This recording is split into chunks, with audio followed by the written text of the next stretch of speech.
పుస్తక ప్రియులకు పునఃస్వాగతం. ఈరోజు మనం చెంగల్వ పూదండ రెండవ భాగం చూద్దాం. ఈ సంఘటన ఇలా జరగకుండా ఠాకూర్ తప్పించుకుని వెళ్ళిపోయుంటే ఈ కథ ఇంకోలా సాగి ఉండేదేమో. ఇది జరిగాక మా చుట్టూ కాపలా ఎక్కువైంది. కొన్ని జతల కళ్ళు ఎప్పుడూ మమ్మల్ని గమనిస్తూ ఉండేవి. ఆ విషయం ఠాకూర్ ఒప్పుకున్నాడు. ఇంకొంతకాలం, కనీసం 2 సంవత్సరాలైనా ఆగాలరా అబ్బి అన్నాడు గదిలో అటు ఇటు పచార్లు చేస్తూ. తలూపాను. ఆగి నా వైపు చూస్తూ, చూసావా, ఒక్క తప్పటడుగు ఆలోచనారహితంగా వేస్తే ఫలితం ఎంత ఘోరంగా ఉంటుందో అన్నాడు. ఆలోచనారహితంగా వేసే తప్పటడుగు ఘోరంగా ఉంటుందనటానికి ఉదాహరణ ఇది కాదు, నా జీవితం అన్నాను. అణిగిపోయిన నా పాత జీవితపు స్మృతులు మళ్ళీ పైకి వచ్చి నన్ను వేధించసాగాయి. నేను కొద్దిగా జాగ్రత్తగా ఉండి ఉంటే ఇలా 12 ఏళ్ల యవ్వనాన్ని, కలల్ని వృధాపరుచుకునేవాణ్ణి కాదు. అతను ఎప్పటినుంచో అడుగుదామనుకుంటున్నాను, నీ కథ ఏమిటి? ఏముంటుంది తాత, ఈ 4 గోడల మధ్య ఎవరినడిగినా ఒకే కథ చెబుతారు, హత్యో చోరియో. శుష్కంగా నవ్వాను. నువ్వు హత్య చేశావంటే నేను నమ్మలేనురా అబ్బి. వద్దు తాత, ఇంకా చచ్చవద్దు. ఈ జైలు గోడలు నన్ను మార్చేస్తున్నాయి. కొద్దిగా నేను మారిపోతున్నాను. ఇంకొంతకాలం పోతే నేను బహుశా హత్య చేసే ఉండవచ్చు. లేకపోతే ఈ న్యాయస్థానం నాకు శిక్ష ఎందుకు వేస్తుంది అని అనుకునే స్థితికి వచ్చేస్తాను అన్నాను ఆవేదనగా. ఠాకూర్ నా వైపు క్షణంసేపు జాలిగా చూశాడు. అంతలోనే అతడి పెదవుల మీద చిరునవ్వు వెలిసింది. నువ్వు జీవితంలోకెల్లా అతి ముఖ్యమైన భాగాన్ని ఈ 4 గోడల మధ్య వృధా చేసుకుంటున్నావనే భావనే కదా ఈ వ్యధకు కారణం అడిగాడు. తలూపాను. అంతేకాదు, ఏదో చెప్పబోయాను. అవును, అంతేకాదు అని అతడే అందుకున్నాడు. ఒక భాగస్వామితో జీవితం పంచుకోవాలని, జీవితానికో అస్తిత్వం ఏర్పరచుకోవాలని కూడా ఉంటుంది ఈ వయసులో. ఉండటం తప్పని అనుకోను. నేను అనను, గంభీరంగా అన్నాడు. కానీ అది దురదృష్టవశాత్తు సాధ్యం కానప్పుడు ఆ వైఫల్యాన్ని ఈ ప్రపంచం మీద నువ్వేమీ కసిగా ఏర్పరచుకోకూడదు. నాకు ఎవరి మీద కసి లేదు. పోనీ నిర్లిప్తత? నేను మాట్లాడలేకపోయాను. అతడే అన్నాడు. వేదాంతం నిరాశావాదంలో నుంచి ఉద్భవించదు బిడ్డా. అలా పుట్టినా అది అంత మంచిది కాదు. నేనేం చెయ్యాలి? 65 ఏళ్ల వయసులో ఇంతమంది కళ్ళుగప్పి ఒక వర్షం రాత్రి 10 అడుగుల గోడ దూకి వెళ్ళిపోయే సాహసాన్ని నాలో కలిగించిన పరిస్థితుల్ని గుర్తించు. నా ఆలోచనలకి, ఆవేశానికి ఊపిరి ఎక్కడి నుంచి వస్తుందో గమనించు. నీకు ఆ విషయం అర్థమవుతుంది. లక్ష్యం. అవును, లక్ష్యం. ప్రతి మనిషి ఒక లక్ష్యం ఏర్పరచుకోవాలి. ఆ సిద్ధాంతం కోసం, తన కోసం, లక్ష్యం కోసం అంకితమవ్వాలి. జీవితమంతా పోరాటంలోనే గడపాలి.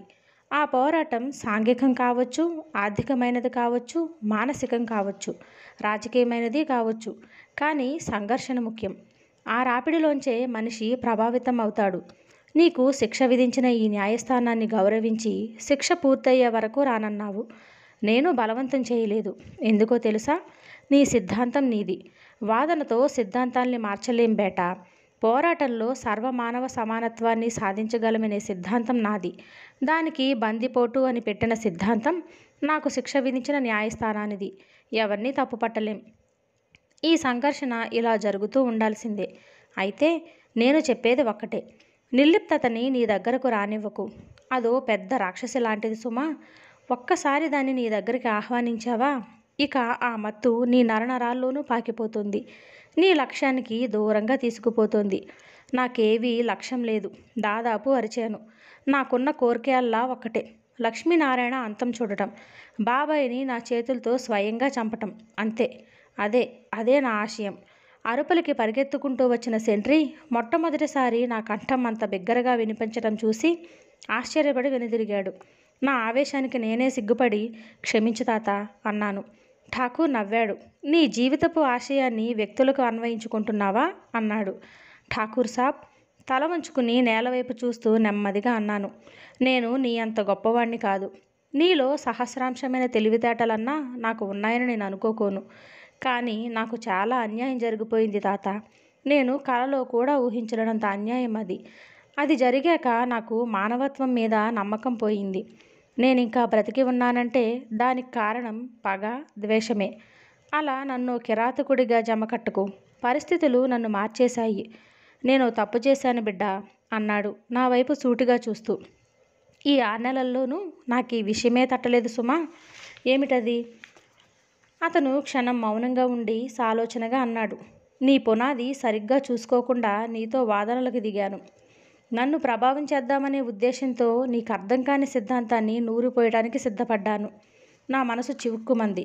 రోషంగా, సిద్ధాంతాన్ని అర్థం చేసుకోవటం కోసం మనిషి గొప్పవాడు, బాగా చదువుకున్నవాడు అయి ఉండాలంటే అంత గొప్ప సిద్ధాంతంలోనూ ఎక్కడో ఏదో లొసుగు ఉందన్నమాట అన్నాను.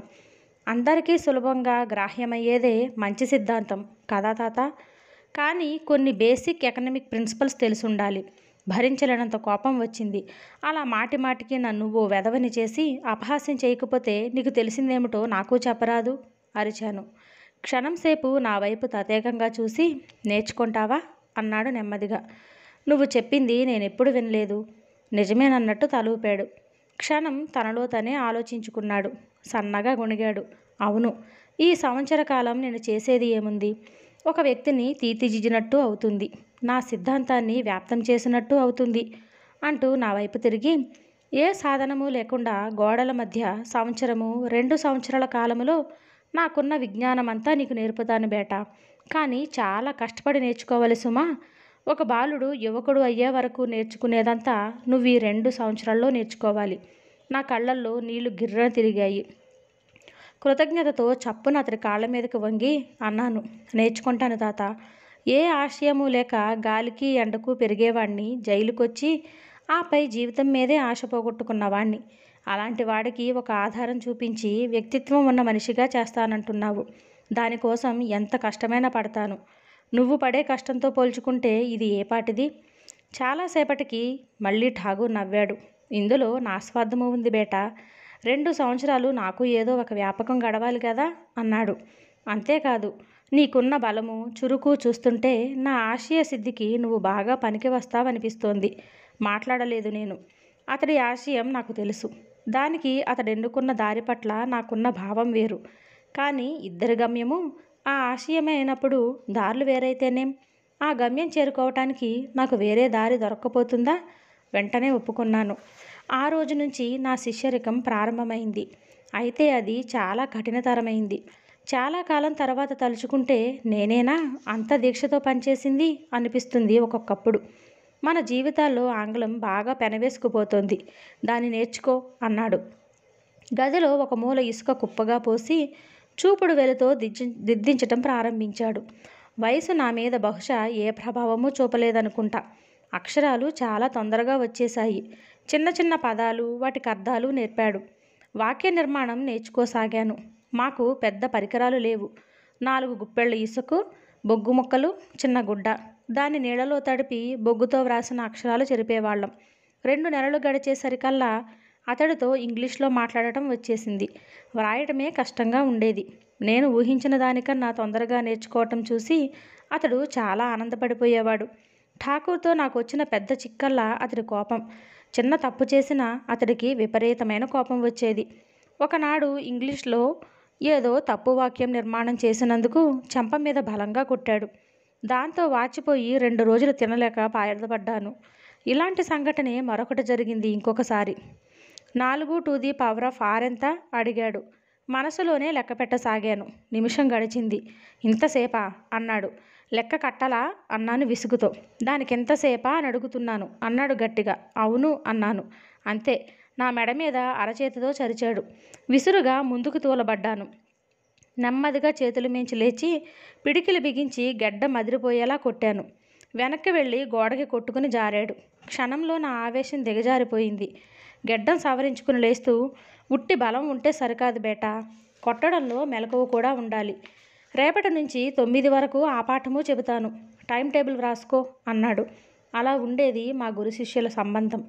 ఒకరోజు రాళ్ళు కొడుతూ ఉండగా నాకు చిన్న మొక్కని చూపించాడు. ఇదిగో, ఇలాంటి చెట్లు చాలా ప్రమాదమైనవి. వీటి ఆకుల రసం 2 గుక్కలు ఎవరితోనైనా తాగించావంటే ఎలా చచ్చింది తెలియకుండా చస్తాడు అన్నాడు. నాకు లక్ష్మీనారాయణ జ్ఞాపకం వచ్చాడు. అతడు అలా చావటానికి వీల్లేదు. కుళ్ళి కుళ్ళి చావాలి. నేను ఆలోచనల్లో ఉండగానే ఠాకూర్ ఒక వెదురు బొంగును నాకిచ్చాడు. దీన్ని మనతో తీసుకుపోదాం అన్నాడు.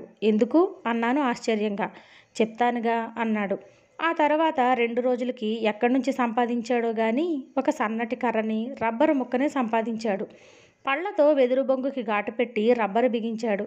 నాకేవీ అర్థం కాలేదు. జేబులో నుంచి 4, 5 చిన్న రాళ్ళని తీసి ఒకటి బొంగులో వేశాడు. నా చేతిలో ఉన్న బొంగును తీసుకుని పిడికిలి పైభాగాన అటు కొనపెట్టి కుడి చేతితో రబ్బరును సాగదీసి వదిలేశాడు. రాయి విసురుగా వెళ్ళి 10 అడుగుల దూరంలో ఉన్న నీటి కుండని పగలగొట్టింది. సాధించామని అరిచాడు. ఏం సాధించాం? నీలకొండ బద్దలు కొట్టినందుకు తల వాచేటట్లు చీవాట్లు తప్పవు మనకి అన్నాడు ప్రవాహంగా కదులుతున్న నీళ్ళవైపు చూస్తూ. నా దగ్గరికి వచ్చి భుజం తడుతూ, పర్లేదు బేటా, ఇదో పిస్తోలు షూటింగు, ఏ స్కూల్లో అయినా నేర్చుకోవాలంటే నీకు 500-600 ఖర్చు అవుతుంది అన్నాడు. అలా నా చదువులో కొత్త అభ్యాసం మొదలైంది. ఈ గురిచీసి కొట్టడం వస్తే చాలు, 100 కాదు 1000 గజాల దూరంలో ఉన్నా కొట్టగలవు అని ప్రోత్సహించేవాడు. నెమ్మదిగా గురి కుదరటం ప్రారంభమైంది. రబ్బర్లో బలం లేక రాయిగా విసురుగా వెళ్ళేది కాదు. గురికి కింద తగిలేది ఒకసారి. బుల్లెట్ కూడా అంతే బేటా. దూరంగా ఉన్న టార్గెట్ని కొట్టాలంటే గాలి వాలికి వెళ్ళిపోతూ ఉంటుంది. గాలి ఎంత వేగంగా వెళుతుందో చూసుకోవాలి. దూరాన్ని అంచనా వేయాలి. రెంటిని బేరేజీ వేసుకుని దాన్ని బట్టి గురి చూసుకోవాలి అని పాఠం చెప్పేవాడు. ఈ పాఠం బాగానే ఉండేది కానీ రాత్రి 8 నుంచి 9 వరకు చెప్పే పాఠమే నా ప్రాణాలు తీసేది. అరచేతిని కత్తిగా మార్చి కొట్టడం, వేళ్ల ఎముకలు గట్టిపడటం, పిడికిళ్ళు బిగించి రాతితో గోడలకేసి గుద్దటం, ఎదుటివాడి దెబ్బల్ని చురుకుగా కాచుకోవటం, వీటితో నా ఒళ్ళు హోనమైపోయేది. ఒక్కోసారి ఎందుకొచ్చిన బాధ ఇదంతా అని నిస్పృహ కలిగేది. అప్పుడు మళ్ళీ నాలో చురుకు రావటం కోసం హుషారుపరిచేవాడు. తన వయసును గుర్తుకు తెచ్చేవాడు. నేను నేర్పేవాణ్ణి. ఈ వయసులో నాకు ఎందుకు ఇదంతా అని అలసట రావటం లేదు. యువకుడివి, నువ్వు ఇలా నీరు కారిపోకు అని ప్రోత్సహించేవాడు. దాంతో మళ్ళీ హుషారు వచ్చేది. మా గురు శిష్యుల చదువు సెంట్రీలకి మాత్రం బాగా వినోదాన్ని ఇచ్చేదనుకుంటా. మొదట్లో ఒక సెంట్రీయే నిలబడి చూసేవాడు. రాను రాను పక్కవాళ్ళు కూడా వచ్చి కానీ ఖర్చు లేని ఈ వినోదాన్ని చూసి ఆనందించి వెళుతూ ఉండేవారు. మాకివేమీ పట్టేవి కాదు. కానీ ఇది ఇంకోలా పరిణమించింది. మేం సెంట్రీల దృష్టిలో బాగా పడిపోయాం. మాకు తెలియకుండానే మా చుట్టూ గమనింపు ఒక విధంగా ఎక్కువయింది. ఇదే విషయాన్ని ఠాకూర్తో ఒకసారి అన్నాను. అవును, నేను దీన్ని గమనించాను అన్నాడు. మరి నువ్వు తప్పించుకోవటం? ఆగాను. చాలాసేపు తనలో తను ఆలోచించుకుంటున్నట్టు ఏమీ మాట్లాడకుండా ఆగి తర్వాత నెమ్మదిగా అన్నాడు. నేను బయటకు వెళ్ళి చేసేదానికన్నా ఇక్కడ ఉండటం వల్లే ఎక్కువ లాభం కనిపిస్తుంది బిడ్డ అని తన చేతుల వైపు చూసుకొని విశ్వసిస్తూ, చాలా ముసలాన్ని అయిపోయాను. ఇంతకు ముందులా పనిచేయలేకపోవచ్చు. ఈ చేతులు ముఖ్యంగా ఆ దట్టమైన అడవిలో అన్నాడు. కానీ వెళ్ళిపోవాలి, తప్పదు అని నా వైపు తిరిగి, తొందరగా తయారవు బిడ్డ. ఈ ఠాకూర్ ఇంకా ఎంతో కాలం బ్రతకడు.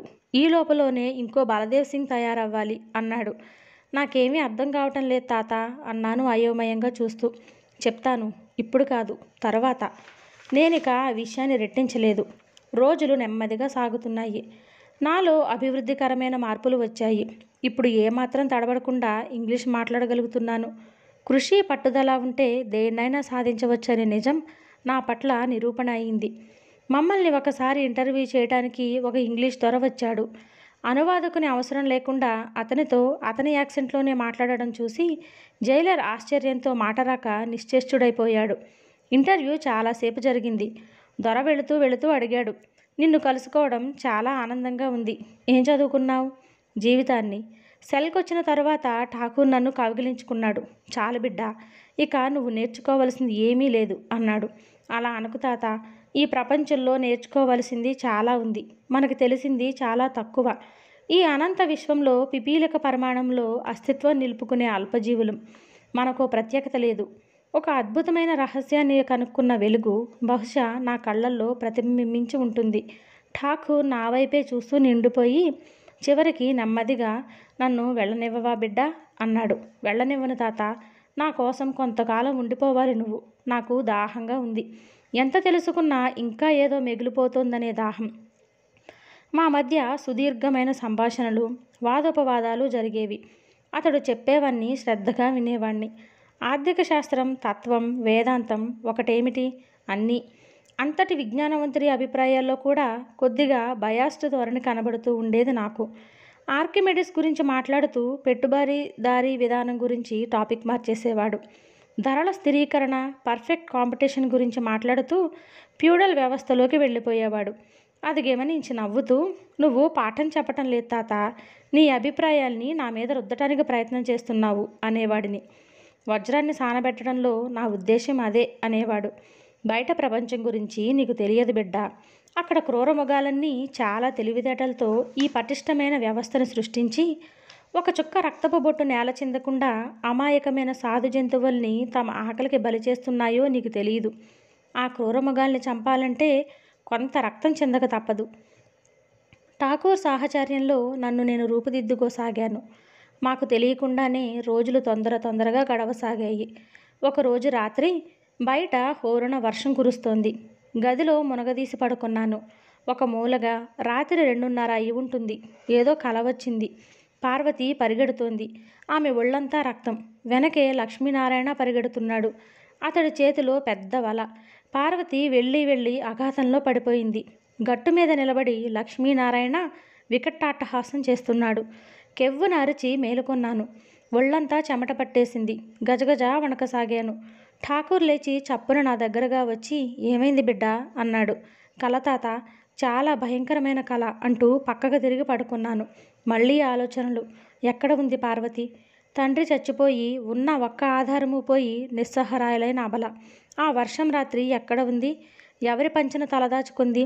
కన్న తల్లి కన్నా ప్రేమగా పెంచిన ఆ అమ్మ నేను జైలుకొచ్చిన తర్వాత ఏమైంది? అసలు వాళ్ళకి నేను గుర్తున్నానా? అక్కడ వాళ్ళు ఎలా జీవనం గడుపుతున్నారు? తినడానికి తిండి లేక, ఆదుకునేవారు లేక, గాలి తిని బ్రతుకుతూ దినదిన గండంగా. ఈ ఆలోచన వచ్చేసరికి వణికిపోయాను. అప్రయత్నంగా నా కళ్ళు వర్షించసాగాయి. 2 నిమిషాలు గడిచేసరికి ఠాగూర్ నా దగ్గరగా వచ్చి మీద చెయ్యి వేస్తూ, ఏడుస్తున్నావా బిడ్డా అన్నాడు లాలనగా. ఆ ఆప్యాయతలో అప్పటి వరకు నేను బలవంతంగా ఆపుకున్న వ్యధ చెలియలి కట్ట దాటింది. ఆ వృద్ధుడి కౌగిలిలో అతడి రొమ్ము మీద తల అనిచి ఎంతసేపు రోధించానో నాకే తెలియదు. ఆ అవక్తమైన అవస్థలో చాలాసేపు ఉండిపోయాను.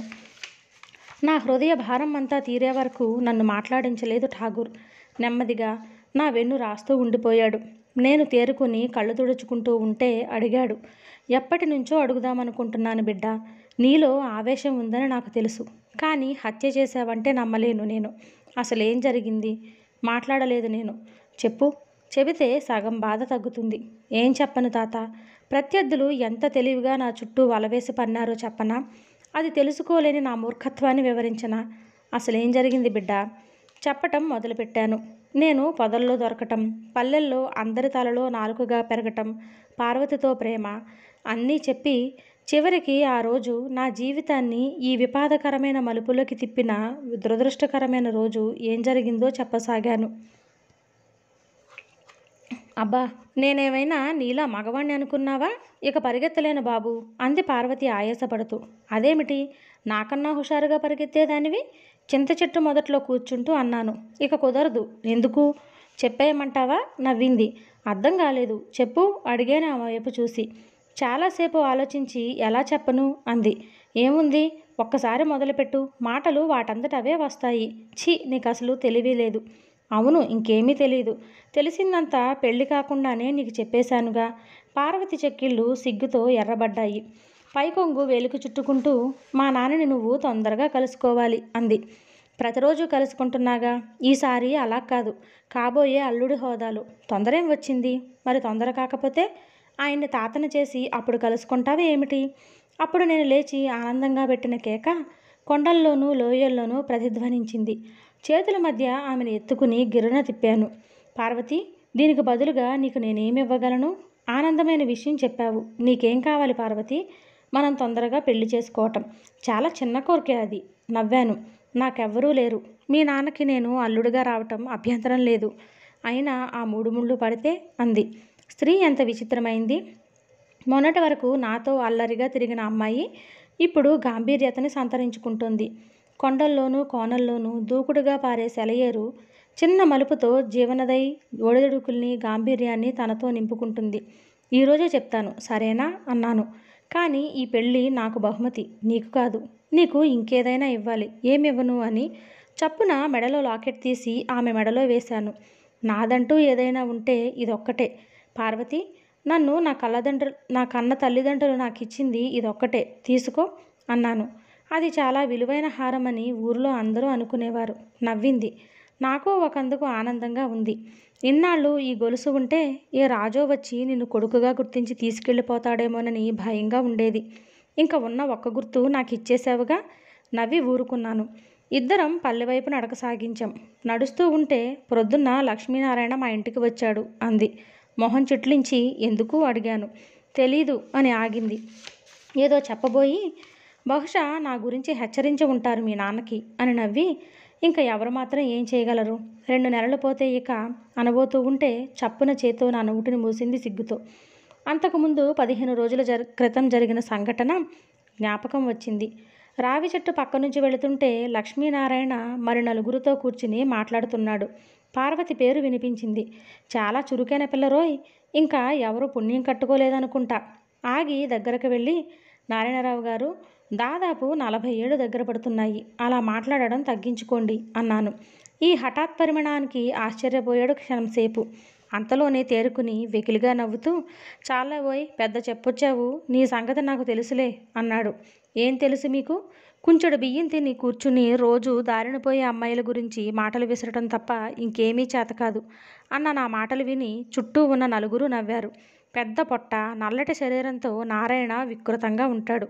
నా మాటలతో అతని మొహం మరింత నల్లబడింది. లేచి చేతులు తిప్పుకుంటూ గట్టిగా అరిచాడు.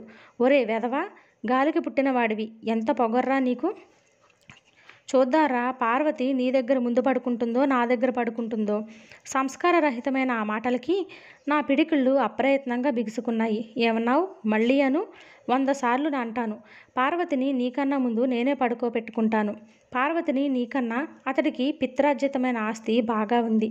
పాలు పెరుగు త్రాకటం వల్ల అడ్డంగా క్రొవ్వుతో బలిసిన శరీరం ఉంది. తనంతట తాను నడవటానికి ఆయాసపడిపోతాడు.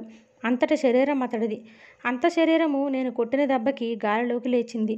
అది భూమి మీదలోకి పడేలోపుగా కాలు విసురుగా లేపి తనటం వల్ల మళ్ళీ పైకి ఎగిరింది. మొదటిసారి రావి చెట్టు క్రింద, రెండోసారి రోడ్డు మధ్య, మూడవసారి మళ్ళీ లేచి పక్కగా ఉన్న కాలువలో పడి ఇక ముందుకు వెళ్ళటానికి వీలులేక అక్కడే ఉండిపోయింది. ఇదంతా ఎంత రప్పపాటులో జరిగిందంటే అతడి చుట్టూ ఉన్నవాళ్ళు కేవలం అతడి శరీరాన్ని ఆ మురికి గుంటలోంచి లేపటానికి పనికొచ్చారు. ఆయాసపడి లేస్తూ దీనికి ఫలితం అనుభవిస్తావు కృష్ణ, అతి తొందరలోనే అన్నాడు నెమ్మదిగా. నీ మొహం అన్నాను. అదంతా తలుచుకొని నవ్వు వచ్చింది. ఎందుకు నీలో నవ్వుకుంటున్నావు అంది పార్వతి. ఏం లేదు, లక్ష్మీనారాయణ జ్ఞాపకం వచ్చాడు అన్నాను. నా చేతిని మరింత బిగించి పట్టుకుని ఆ సంగతి జ్ఞాపకం చేయకు అంది మాట మారుస్తూ. మీ నాన్నతో ఈ విషయం చెప్పించనా అడిగాను. తల్లి తర్వాత నన్ను అంతగా ప్రేమించే మనిషి బాబాయి. అతడిది కలపవర్తకం. ఒక విధంగా నాకు జీవనోపాధి కల్పించింది అతడే. నీ ఇష్టం అంది పార్వతి తలని నా భుజం మీద అనుస్తూ. నా కూతుర్ని చేసుకోవటానికి నీకున్న అర్హతలేమిటో ఒక్కసారి ఆలోచించావా? ఏం నాకేం తక్కువ? ఏముందని నీకిచ్చి చెయ్యాలి నా కూతుర్ని? కానీ మేము ప్రేమించుకున్నాం. ఈ ప్రేమ పట్ల నాకు నమ్మకం లేదు. కానీ నన్ను విసిగించుకు, ఇక వెళ్ళు. మీరు అవునంటే గాని వెళ్ళలేను. ఏం బెదిరిస్తున్నావా కోపంగా అడిగాడు. లేదు, మమ్మల్ని అర్థం చేసుకోమని ప్రాధేయపడుతున్నాను, బతిమాలుతున్నట్లు అన్నాను. ఆ ఆగత్యం నాకు లేదు. నువ్వు వెంటనే బయటకు వెళితే సంతోషిస్తాను దాదాపు అరిచాడాయన. ప్రతి అడ్డమైన వెధవికి ప్రేమట ప్రేమ. నోటిని కొంచెం అదుపులో ఉంచుకుని మాట్లాడండి. లేకపోతే ఏం చేస్తావోయ్? నీ కూతుర్ని ఏ గుళ్ళోనో పెళ్లి చేసుకుంటాను. పెళ్లి మాత్రం ఆగదు. నా కంఠంలో ప్రాణం ఉండగా అది జరగదు. అయితే మీ ప్రాణమే తీయాల్సి వస్తుంది. ఏమన్నావు మళ్ళీ అను. నాకు భయం లేదు. మళ్ళీ అంటాను. ఈ పెళ్లి చేసుకోవటం కోసం మీ రక్తమే చూడాల్సి వస్తే దానికి నిన్ను చంపటానికి కూడా వెనుదీయను నేను. బావుంది. చప్పట్లు కొట్టాడు బాబాయ్. మొట్టమొదటిసారి నేను వ్రాసింది మీ నోటి వెంబడి వింటూ ఉంటే నాకే ఆశ్చర్యంగా ఉంది. బాగానే వ్రాసావు అన్నాడు పార్వతి తండ్రి. కానీ సాంఘికాలు ప్రజల్లోకి ఎక్కవు. పౌరాణికాలైతే బాగుంటుంది. ఏదో నా తృప్తి కోసం బాబాయి లేస్తూ అన్నాడు. మొదటి రోజు ఇంతకన్నా ఎక్కువ అనవసరమని నా వైపు చూస్తూ నీకు మొదటిసారైనా బాగా చేస్తున్నావు. వాచకం బాగుంది అన్నాడు. వాచకం అంటే నాకు తెలియదు. అసలు ఈ నాటకాలంటేనే నాకు ఇష్టం లేదు. బాబాయ్ బలవంతం మీదే ఒప్పుకున్నాను. మొహమాటం కోసం నవ్వి నేను లేచాను. బయటికి వచ్చాక చుట్టూ చూసి మనం చాలా గట్టిగా అరిచినట్లున్నాం. పక్కవాళ్ళు చూడు ఎలా చూస్తున్నారు అన్నాడు. తల తిప్పి చూశాను. కిటికీలో నుంచి గుమ్మాల్లో నుంచి నిలబడిన పిల్లలు పెద్దలు మమ్మల్ని విచిత్రంగా చూస్తూ ఉన్నారు. నవ్వి రేపటి నుంచి మా అడితిలోనే చేద్దాం ప్రాక్టీసు చెప్పాడు. తలూపాను. ఇంటికొచ్చి పడుకున్నాను.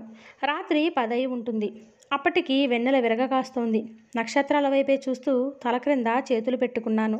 పార్వతి ఆలోచనలు నన్ను చుట్టుముట్టాయి. వాటితోనే మాగన్నుగా నిద్రపట్టింది. కృష్ణ కృష్ణ బాబాయి తట్టి లేపటంతో మెలకువ వచ్చింది. ఏమైంది బాబాయ్? లేచి అడిగాను. పార్వతిని పాము కరిచిందంట్రా, తొందరగా బయలుదేరు కంగారుగా చెప్పాడు. సన్నటి కేక నా నోటిలో నుంచి బయటకు రాబోయి గుండెల్లోనే ఆగిపోయింది.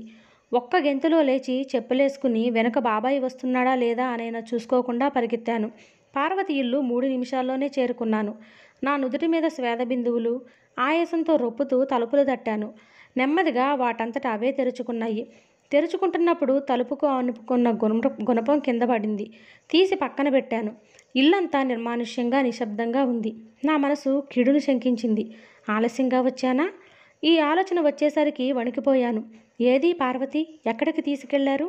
నాలో ఆందోళన ఎక్కువ కాసాగింది. ఆలోచనలతోనే పక్క గదిలో అడుగుపెట్టాను. అంతే. 1000 వోల్టుల విద్యుద్ఘాతం తగిలినట్టు నిశ్చేష్టుడనయ్యాను. నోటి వెంట మాటలు రాలేదు. ఎదురుగా కుర్చీలో పార్వతి తండ్రి ముందుకు వాలిపోయి ఉన్నాడు. తల వెనుక భాగం పగిలి నుజ్జు అయిపోయి ఉంది.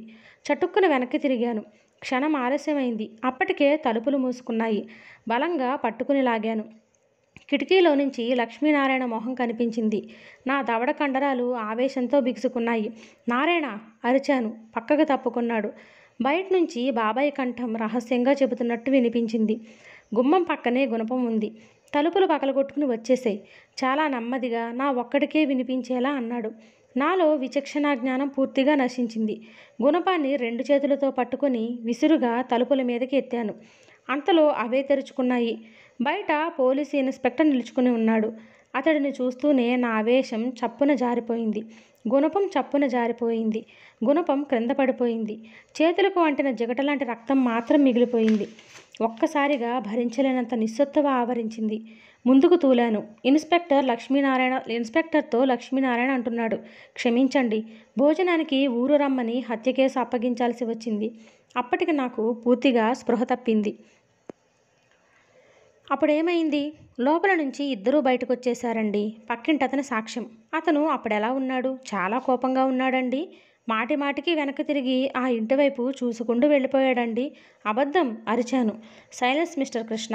సంస్కారవంతుడిలా కనబడుతున్నావు. ఇప్పటికే చాలాసార్లయింది. ఇక ఇదే లాస్ట్ వార్నింగ్. నువ్వు చెప్పుకోవాల్సింది ఏదైనా ఉంటే చివరిలో చెప్పుకోవచ్చు. సాక్ష్యాల మీద సాక్ష్యాలు. గుణపం పైకెత్తి పట్టుకుని ఉండగా చూసిన వాళ్ళు, రక్తం చేతులకి అంటుకుని ఉండగా చూసిన వాళ్ళు, అబద్ధం చాలా అందంగా రూపుదిద్దుకుంటోంది అక్కడ. నీ వైపు ఎవరైనా సాక్షులు ఉన్నారా?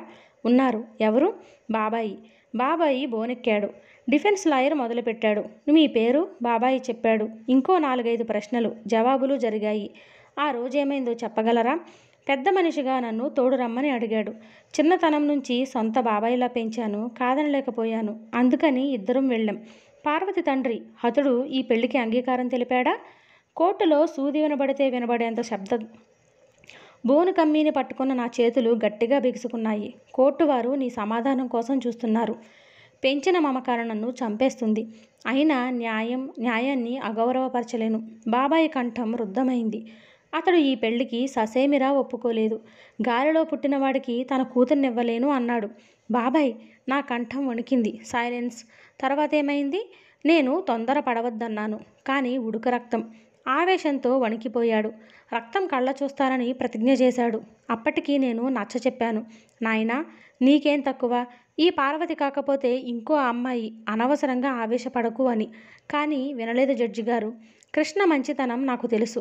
చాలా అమాయకుడు. ఆవేశం మనిషిని రాక్షసుడిని చేస్తుంది. అతన్ని కనికరించండి అని బోను దిగిపోయాడు. నీ వైపు ఇంకెవరైనా ఉన్నారా?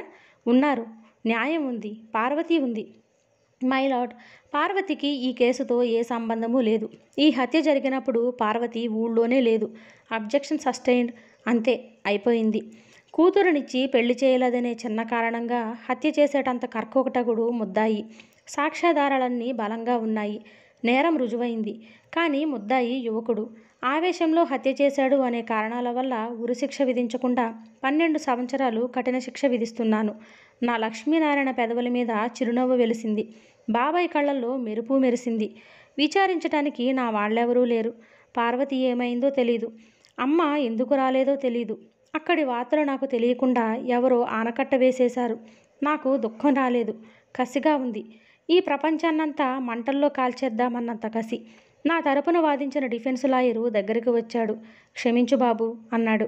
ప్రాసిక్యూషన్ కేసుని బియాండ్ డౌట్ నిరూపించలేకపోయిందని నాకు తెలుసు. కానీ మన వైపు సాక్ష్యాలు లేవు. విషాదంగా నవ్వాను. పర్లేదు ప్లేటర్ గారు, మీరు చేయగలిగింది అంతా చేశారు. నా వైపు దురదృష్టం ఉంది, అంతే. వెనుక పోలీసులు నడుస్తూ ఉంటే వ్యాన్ దగ్గరికి నెమ్మదిగా నడిచాను. అందరూ నా వైపే చూస్తున్నారు. తల బాగా దించుకుని నడుస్తూ చటుక్కున ఆగాను. అవే పాదాలు, లావుగా నల్లగా. తలెత్తాను.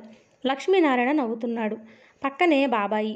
నారాయణ దగ్గరకు వచ్చి అన్నాడు, మాట నిలబెట్టుకున్నాను కృష్ణ. అన్నదానికన్నా తొందరలోనే. నా మొహంలోకి రక్తం వడిగా ప్రవహించింది. మెడ నరాలు ఉబికినాయి. కాండ్రించి అతని ముఖం మీద ఊశాను. వెనక నుంచి విసురుగా లాఠీ తగిలింది. ముందుకు తూలిపడ్డాను. వెనక నుంచి నవ్వులు మరింత బిగ్గరగా వినబడ్డాయి. పాపం సింహం పిల్ల అంటున్నాడు బాబాయి.